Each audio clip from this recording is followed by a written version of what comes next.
আজকে শনিবার। শনিবার মানেই তো আমাদের ঝামেলা, বাজার সাজার সব কিছু।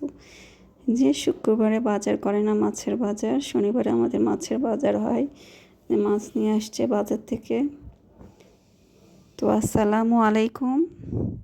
দেখেন, মাছ কেটে নিয়ে আসছে, কাতল মাছ, মুরগি দুটো, ইলিশ আনছে। ইলিশ, বড় ইলিশে তো হাতিয়ে দেওয়া যায় না, ইলিশের দাম তো কমেই না।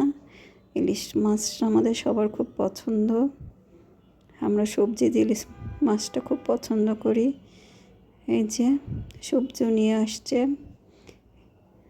বেগুন, মূলা, কচুরমুখী, ধনে পাতা, পটল, লাউ, টমেটো।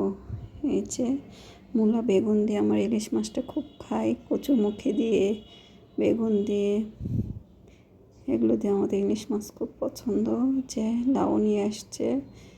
এদিকে আমাদের ডালও শেষ হয়ে গেছিলো, মাসের শেষ, ডালও লাগতো, ডাল নিয়ে আসছে। 3 রকমের ডাল, তেল সবই শেষ হয়ে গেছিলো, একটু একটু করে নিয়ে আসছে। এই দেখেন, শুক্রবারে বাজারে যায় না, শুক্রবার শুধু গরু মাংস না থাকলে নিয়ে আসে। এই যে আমাদের বাজার, আমরা বাজারে দেখতে দেখতে হাঁপিয়ে গেছি। এখন চা বিরতি। তো ভালো থাকবেন, আল্লাহ হাফেজ।